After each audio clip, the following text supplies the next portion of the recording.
कुछ last time में important हम क्वेश्चन दे रहे हैं जो कि एग्ज़ाम में अक्सर हम पूछा जाता है।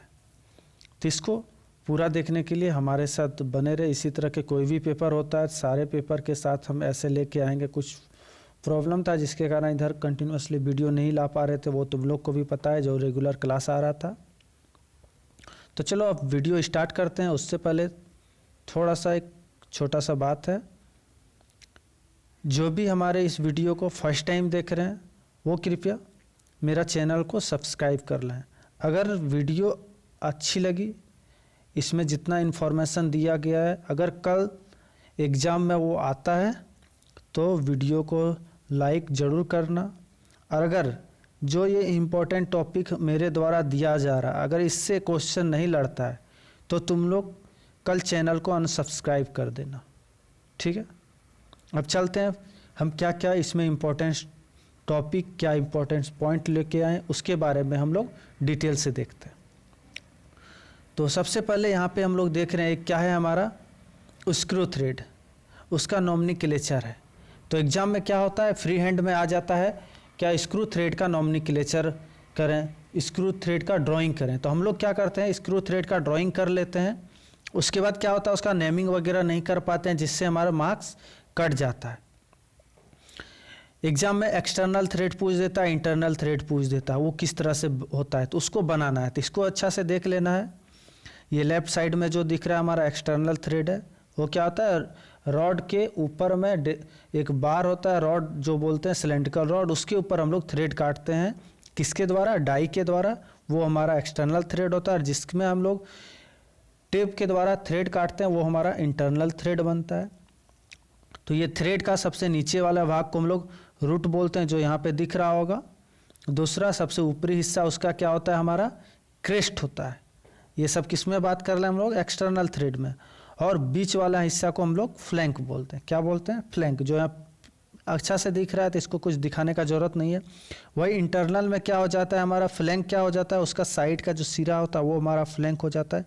नीचे वाला इसमें भी क्रेस्ट होता है, पर ऊपर वाला हमारा इसमें क्या होता है, रूट होता है। और उसमें क्या अंतर हो रहा था, उसका नीचे वाला रूट हो रहा था, इसमें हमारा इसका ऊपर वाला हिस्सा जो दिख रहा है रूट होता है। क्यों, क्योंकि एक्सटर्नल का जो रूट है हमारा वो कहाँ जाके मैच करेगा, मेरा इंटरनल के क्रेस्ट के साथ, दोनों वाला हिस्सा है, इसीलिए हमको इसको रूट और क्रेस्ट बोलते हैं। किसको रूट और किसको क्रेस्ट बोलते हैं, यहाँ से क्लियर हो गया होगा। अब चलते हैं हम इसका दूसरा में। जैसे एग्जाम में पूछ देता है कि बटरस थ्रेड बनाओ, तो बटरस थ्रेड बहुत लोग को पता ही नहीं होता है किस तरह से बनाना है, उसका एंगल क्या है। तो इसमें देख लो, बटरस थ्रेड हम लोग जो बनाते हैं कितना होता है, उसमें दो एंगल का हमारा बनाना होता है, एक 7 डिग्री का और दूसरा हमारा 45 डिग्री का रखना होता है। तो यहाँ पे पिक्चर में दिख रहा होगा हमारा बटरस थ्रेड किस प्रकार से। तो ये सब थ्रेड का कुछ नाम याद रखना और इसी तरह से देखना है। जैसे देखो एक्मी चूड़ी बोल दिया, एक्मी चूड़ी बनाने के लिए कितना पिच रखना है, कितना हाइट रखना है, एक्मे थ्रेड का एंगल कितना होता है, तो उसको यहाँ से देख के तुम लोग आसानी से क्या कर सकता है, बना सकता है। जैसे यहाँ पे देखो क्या है हमारा एक्मे थ्रेड, इसका एंगल कितना होता है, 29 डिग्री का होता है। इसमें हाइट हमको एच कितना रखना है तो और पी कितना रखना है, ये सब तुम लोग इसका कैलकुलेशन से निकाल सकता है। जैसे इसका हाइट हो जाता है कितना, इधर लेफ्ट साइड में जो दिख रहा है 0.5 पी, मतलब जो इसको सर्कल लेंथ बोलते हैं, हाफ थ्रेड बोलते हैं, वो हमारा इसका 0.5 पी के बराबर होता है। तो जितना पिच का हमारा थ्रेड रहेगा उस हिसाब से हम लोग इसको बनाएंगे। जैसा साइज का हम लोग पिच रखेंगे उस हिसाब से कैलकुलेट कर लेंगे। थिकनेस जितना रखना है उस हिसाब से हम लोग कर लेंगे। जैसे टी का वैल्यू हमारा कितना हो जाता है, इसमें दिया हुआ है, जैसे देखो 0.3707 पी है, तो तुम टी को 0.37 या फिर 38 मान के तुम लोग बना सकता है। एच के जगह पे 0.5 पी है प्लस 0.025 mm है, तो इसको वैल्यू पुट करके तुम लोग आसानी से बना सकता है। उतना भी नहीं करना है तो बस इस तरह का थ्रेड बना देना और एंगल लिख देना है 29 डिग्री। पी किस क्या होता है, एक दांत का एक सिरे से दूसरे सिरे के बीच की दूरी, और ये हाइट लिख देना, इतना में ही चला जाएगा। उसके बाद दूसरा देखो हमारा नक्कल थ्रेड है। नक्कल थ्रेड हमारा किस प्रकार से होता है, नक्कल थ्रेड हमारा सर्कल, हाफ सर्कल ऊपर होता है, हाफ सर्कल डेप्थ होता है, हाफ सर्कल ऊपर, हाफ सर्कल डेप्थ, इसी तरह से होता है। तो दोनों सर्कल जो हमारा थ्रेड है, एक थ्रेड के सेंटर से दूसरे सेंटर के बीच की दूरी को हम लोग पिच बोलते हैं, और इसका रेडियस को हम लोग आर से डिनोट करते हैं। एच हमारा इसमें कैसे होगा 0.5p। इस तरह से हम लोग नक्कल थ्रेड को आसानी से बना सकते हैं। उसके बाद हम लोग देख सकते हैं ये हमारा स्क्वायर थ्रेड है, जो कि हमारा इंटरनल थ्रेड में भी है और एक्सटर्नल थ्रेड में भी है। तो इंटरनल थ्रेड एक्सटर्नल थ्रेड बनाने के लिए वही सेम प्रोसेस है, कुछ नहीं करना है। एक्सटर्नल और इंटरनल थ्रेड बनाने के लिए एक्सटर्नल बोलेगा तो हम लोग उसको क्या कर देंगे, ऊपर वाला खाली हिस्सा दिखा देंगे। इंटरनल बोलेगा तो हम लोग नीचे उसका स्लॉट खाली दिखाएंगे। इस तरह से बना देंगे और बस हाइट को लिख देना है, पिच लिख देना है, बस और कुछ नहीं करना है। इस तरह से आसानी से हम लोग क्या फ्री हैंड का नंबर ले सकते हैं।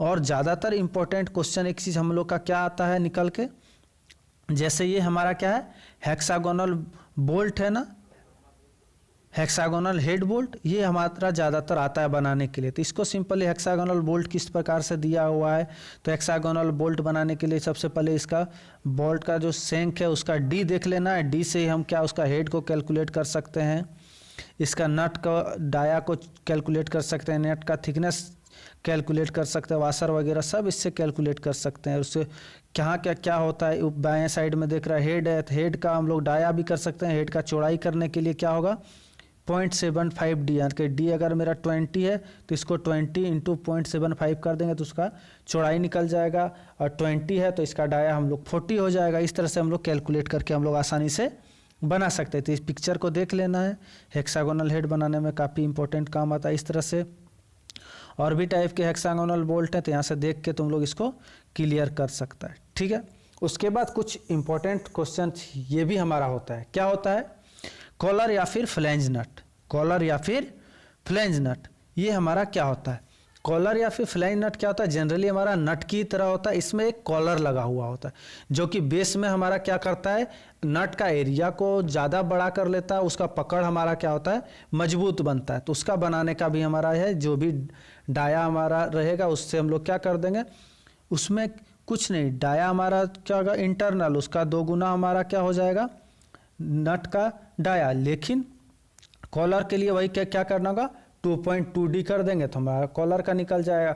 अब कॉलर का थिकनेस कितना रखना है तो 0.25D कर देंगे, वो कॉलर का थिकनेस निकल जाएगा। और जितना डाया है उतना हम लोग नट का इसमें, तो कॉलर फ्लैंज नट कैसे होता है ये पता चल गया। उसके बाद इधर राइट साइड में जो चित्र में दिख रहा है ये हमारा क्या है ढक्कन की तरह दिख रहा है, ये हमारा कैप नट है। ये भी बहुत ही एग्जाम में पूछा जाता है, जो कैप नट कैसे है ये बनाना है, तो इसको आसानी से यहाँ पे कैप नट को बना सकता है। तुम लोग को बोरिंग अगर लग रहा हो तो तुम लोग वीडियो को साइड कर सकता है, जिसको अच्छा लग रहा है, जिसको पढ़ने में अच्छा लग रहा है, जिसको लग रहा है आगे चल के और भी इन्फॉर्मेशन के लिए अच्छा चीज़ मिल रहा है वो बने रहे इसको देखें, ठीक है। और एक चीज़ देखो आई फाउंडेशन बोल्ट, एग्जाम में क्या आ जाता है जो आई फाउंडेशन बोल्ट बना होता है। आई फाउंडेशन बोल्ट कैसे होगा उसको हम लोग तो आसानी से नहीं समझ पाएंगे।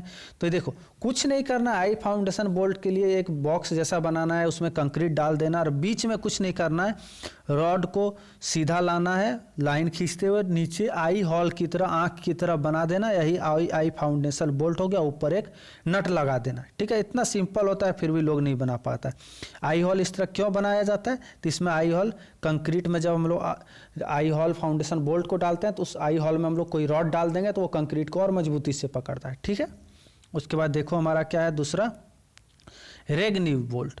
ये हमारा क्या है नीचे सबसे ज़्यादा चौड़ा होता है, धीरे धीरे ऊपर जैसे आएंगे इसका चौड़ाई में कम होता है, और इसका कोने वाला सिरा को नाखून खुरचा बना देता है, जो कि ब्लेड की तरह एक ऊपर खींचने पे पूरा दांत इसका हमारा पकड़ लेता है। जैसे लकड़ी वगैरह काटने वाला किस तरह से दांत बना रहता है उस प्रकार से कुछ इसमें बना हुआ होता है। तो इसमें देख लो किस तरह से इसका कैलकुलेशन दिया हुआ, और नहीं तो कम से कम रेगनिव बोल्ट आ जाएगा तो तुम लोग इस तरह से सिर्फ बना देगा तो वो आराम से तुमको मार्क्स मिल जाएगा, ठीक है। अब हम लोग देखते हैं आगे हम लोग का और भी कुछ क्वेश्चन है, उस सब का भी क्या है नाम वगैरह उस सबको भी हम लोग इसमें देखने का कोशिश करते हैं, ठीक है। ये हमारा क्या हो जाता है की बोल्ट हो जाता है, की फाउंडेशन बोल्ट। देखो इसमें साइड से हमारा क्वार्टर पिन लगा हुआ है, जिसको हम लोग क्या क्वार्टर पिन निकाल देंगे तो ये फाउंडेशन बोल्ट को हम लोग आसानी से बाहर कर सकते हैं, इसलिए इसको की फाउंडेशन बोल्ट भी बोलते हैं। उसके बाद देखो हमारा ये कुछ नट आ गया, राउंड और कैप हेड स्क्रू। राउंड और कैप हेड स्क्रू क्या हो गया, देखो ये राउंड है, लेकिन इसमें कैप की तरह राउंड है, इसलिए हमारा क्या होगा, राउंड और कैप हेड स्क्रू हो गया। दूसरा हमारा देखो हेक्सागोनल हेड स्क्रू, क्योंकि उसका हेड राउंड में नहीं हो कि हमारा हेक्सागोनल बना हुआ है, इसलिए हेक्सागोनल हेड स्क्रू हो गया। स्क्वायर हेड स्क्रू में क्या है, इसका हेड हमारा स्क्वायर बना हुआ है, इसलिए स्क्वायर हेड स्क्रू हो गया। उसके बाद ये हमारा जो है डी वाला, डी क्या है, राउंड काउंटर सैंक। राउंड काउंटर सैंक ये क्यों हो गया, क्योंकि इसका हेड देखो हमारा राउंड काउंटर में बना हुआ है, इसलिए राउंड काउंटर सैंक हो गया। ठीक है, ये सब फ्री हैंड में पूछता है, ये सब आसानी से बनाने जैसा है। उसके बाद देखो flat counter शंक screw. Flat counter शंक screw हमारा क्या होगा, एकदम फ्लैट शंक स्क्रू की तरह है, जैसे देख पा रहा होगा यहाँ पे। इसका बनाने का क्या है, काउंटर को हम लोग 45 डिग्री वाला बनाते हैं, जो डाया है डाया से हम लोग 1.5 गुना हम लोग क्या रखते हैं, इसका हेड को रखते हैं। और चौड़ाई कैसे रखेंगे, 45 डिग्री में हम लोग वहाँ से बढ़ा देंगे, जितना लेंथ रखना उससे जहाँ मिलेगा उतना में हमारा हो जाएगा। ठीक है, उसके बाद देखो हमारा क्या है, इधर की वगैरह आ गया, कौन सा की है, की का नाम देखना है। इधर जो बीच में चांद जैसा है ये हमारा क्या, उड्रफ की है। उधर दूसरा जो ऊपर में दिख रहा है हमारा वो जिब की है, क्या है, जिब की है। और ये बीच में जो हमारा कुछ ऐसे दिख रहा है स्लॉट कटा हुआ, तो ये क्या है, स्प्लाइन शाफ्ट है। स्प्लाइन शाफ्ट है, ये फास्टनर में काम आता है, एक दूसरे को मजबूती से घुमाने के लिए। ठीक है, उसके बाद हमारा ये कुछ रिवेट्स को देख लेते हैं, जो कि बहुत ही इंपॉर्टेंट है एग्जाम में। ये उम्मीद है रिवेट से क्वेश्चन करेगा ही करेगा, चाबी से क्वेश्चन करेगा ही। जो यहाँ पे हम लोग बीच वाला चांद वाला देखे उड्रफ की है, और इधर क्या है, जिब हेड की है, और ये हमारा हो जाता है snap head. Snap head rivet, snap head rivet हम लोग कैसे बनाएंगे, जो डी है वो डी रहेगा। डी के बाद उसका हेड बनाने के लिए हम लोग क्या करेंगे, डी 1.6 इंटू डी कर देंगे। जितना डी लेंगे उसका 1.6 कर देंगे, तो उसका डी का हेड का चौड़ाई निकल जाएगा। और डी का अब थिकनेस जो रखना है उसके लिए 0.7 डी कर देंगे, और हम लोग इसको चांदा से काट देंगे, तो हम लोग आसानी से इसको बना सकते हैं। Snap head D, snap head D क्या होता है, हाफ चांद की तरह होता है। दूसरा हमारा हो गया pen head with taper nick. Pen head with taper nick जो है, यानी कि पेन हेड। पेन हेड हमारा क्या होता है, पेन की ठिप्पी की तरह होता है। जनरली पेन का ठिप्पी हमारा इसी प्रकार का बना होता है। इसमें भी डी रखना है, डी के साथ ऊपर वाले डी में हम लोग को कितना करना, 1.6 डी से कैलकुलेट कर देना, और उससे थोड़ा सा ऊपर जाएंगे थोड़ा सा कम रख देना। इसका भी चौड़ाई के लिए सेम है 0.7 डी। ठीक है, तो यहाँ से देख के इसको हम लोग सीख सकते हैं बनाने के लिए कैसे क्या करना है। बस नहीं तो अगर ये सब भी भूल जाएगा तो कम से कम भी मार्क्स कम से कम उठा लेना है। तो स्नैप हेड कैसे है, हाफ चांद वाला, ऐसे सीधा बना देगा, स्नैप हेड लिखेगा, हाफ मार्क्स मिल जाएगा। पेन हेड का ऐसे पेन का टिप्पी जैसा जो बना हुआ ऐसे भी बना देगा, तो हाफ मार्क्स मिल जाएगा तुमको। ठीक है, उसके बाद आगे देखो, आगे देखो काउंटर सैंक हेड रिपेट। काउंटर सैंक हेड रिपेट तुम्हारा किस प्रकार से है, काउंटर सैंक हेड रिपेट देखो क्या क्या है हमारा, ये जो सैंक है, सैंक के साथ वो हमारा क्या है, काउंटर की तरह एकदम बना हुआ है, जो कि लकड़ी वगैरह हम कहीं पे छेद करके बनाते हैं तो वो हमारा उसका बेस में बन जाता है। सरफेस जहाँ प्लेन जरूरत होता है वहाँ पे ये सब हमारा काम में आता है। फ्लैट हेड रिपेट क्या है, उसका ऊपरी सिरा का थिक चौड़ाई हमारा कम होता है, इसलिए उसको हम लोग फ्लैट हेड रिपेट बोलते हैं। उसका कॉनिकल रिपेट हमारा ये हो गया, जो इस प्रकार यहाँ बना हुआ है। ठीक है, उसके बाद देखो ये क्या है, एकल पंक्ति लैप ज्वाइंट। लैप ज्वाइंट हमारा क्या है, जैसे देखो इसमें दो प्लेट को हम लोग आपस में लैप ज्वाइंट के द्वारा जोड़ रहे हैं, लेकिन एकल पंक्ति मतलब एक रिवेट का हम लोग लाइन दिए, इसलिए एकल पंक्ति हो गया। अब देखो, अब दूसरा देखो हमारा द्विपंक्ति लैप जोड़। द्विपंक्ति लैप जोड़ हमारा क्या है, ये हमारा चैन प्रकार है। इसमें हम लोग दो पंक्ति में चैन में हम लोग क्या किए हैं, रिवेट को जोड़े हैं, इसलिए हम लोग द्विपंक्ति लेपल जोड़ बोलते हैं। उसके बाद तीसरा देखो द्विपंक्ति लैप जोड़ जिग जैग प्रकार। जिग जैग प्रकार बोलने से मतलब क्या हुआ, इसको हम लोग जिग जैग वे में इसको बना देते हैं। जैसे देखो एक दूसरे के बीच में, तीसरा है राइट साइड की ओर, उसमें भी हो जाता है एक दूसरे के बीच में 3D का गैप रहता है, और इधर से भी हम लोग रेशियो में एक दूसरे के बीच में रखते हुए हम लोग इसको बनाते हैं। ठीक है, तो इस तरह से तुम लोग देख लिया होगा। ठीक है, अब चलते हैं हम लोग आगे, इसको देखते हैं, इसको देख लेना है, ये भी कुछ उसी प्रकार का था, ये सब तुम लोग थोड़ा सा देख लेना आप। ठीक है, ये जितना बता दिया उतना सही आ जाएगा, इसमें कुछ नहीं है, रिवेट को सेट करना है, अंतिम से किस प्रकार से लेना है वही सब है। तो ये उतना नहीं पूछता, लेकिन इसके ऊपर जो था वो ज़्यादातर पूछता है। उसके बाद पूछ दे single way tool post. Single way tool post में क्या है, सिंगल टूल पोस्ट है हमारा लगा हुआ। दूसरा हमारा देखो 4 वे टूल पोस्ट। 4 वे टूल पोस्ट मतलब इसमें चारों साइड से हम लोग टूल पोस्ट लगा सकते हैं।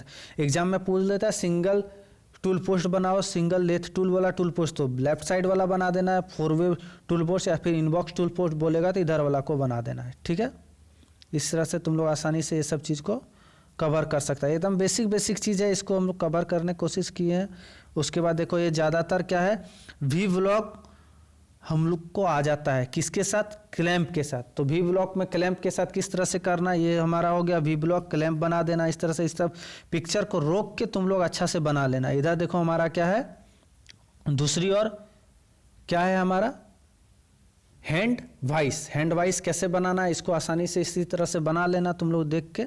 हम पिक्चर को जल्दी कोशिश करते हैं कवर कर देने का। उसके बाद देखो हमारा गियर नॉमिनक्लेचर है। गियर नॉमिनक्लेचर में कुछ नहीं है, गियर के बारे में जितना जो यहाँ पे देखो दिया हुआ, इस चीज़ को कोशिश करना है, देख लेना है क्या फ्लग का चौड़ाई किसको बोलते हैं, फ्लेंज किसको बोलते हैं, और इस तरह से गियर का दांत जैसा सिर्फ बना देगा तो तुम्हारा वो काम में आ जाएगा। ठीक है, अब किसको क्या बोलते हैं वो चीज़ तुम लोग इसमें जूमिंग करके देख लेना। और एक क्वेश्चन इंपॉर्टेंट क्वेश्चन है जो फिटर के लिए, जैसे देखो ये क्वेश्चन हम यहाँ पे बनाएंगे, जैसे फ्लेंज का व्यास बोल देता है, तो फ्लेंज का व्यास हम लोग कैसे निकालेंगे, ये क्वेश्चन ज़्यादातर पूछता है। इसको हम लोग कैसे, देखो फ्लेंज में सबसे बड़ा डाया क्या है 5/150, तो हमारा इसका क्या हो जाएगा फ्लेंज का डाया। अब देखो 5/16 के कितने छेद हैं, तो यहाँ पे देखो 5/16 लिखा हुआ, उसके बाद 4 हॉल लिखा हुआ है ना, तो 5/16 के कितने हॉल हैं, 4 हॉल है। क्वेश्चन में आंसर छिपा हुआ, बस तुम लोग को समझना है क्या चीज़ क्या बोल रहा है। फिर देखो पीसीडी मतलब पिच सर्कल डायमीटर की विमा क्या है, पिच सर्कल डायमीटर की विमा क्या है, तो देखो उसको हमारा इसमें कितना दिखाया हुआ है 116 पीसीडी है। तो यहाँ तो क्वेश्चन में आंसर दिया हुआ, तो पीसीडी 116 लिख देना है। तो फ्लेंज का थिकनेस क्या है, तो फ्लेंज का थिकनेस यहाँ पे देखो 18 दिया हुआ है, यहाँ से 18 लिख देना। देखो सारा आंसर भी वही है, जो हम बात किए वही है। ठीक है, तो आसानी से तुम लोग क्वेश्चन से ही इस चीज़ को पकड़ सकता है। ठीक है, अब देखते हैं और कुछ और इम्पोर्टेंट चीज़ है, तो ये की वगैरह है जो हम बता चुके हैं, कुछ और इम्पोर्टेंट होता है तो इसमें हम लोग देखते हैं। देखो यही जो था नॉमिनक्लेचर वाला, ये तो पूरा हम विमाएँ। तो उम्मीद करते हैं अभी जो वीडियो बताए इसमें बहुत सारे इंपॉर्टेंट्स जितने भी क्वेश्चन बताए, अगर अच्छा लगा हो अभी तक, और अगर तुम्हारा एग्ज़ाम में आता हो तो चैनल को सब्सक्राइब कर लो और हमारे साथ जुड़ जाओ। या फिर जो भी एग्ज़ाम होने के बाद लड़के देखते हैं, अगर उसको लगता है मैंने जो इंपॉर्टेंट्स क्वेश्चन दिया था वो एग्ज़ाम में आता है, तो मेरे साथ थोड़ा सा जुड़ जाओ और चैनल को सब्सक्राइब कर लो। इस वीडियो में इतना ही, बस धन्यवाद।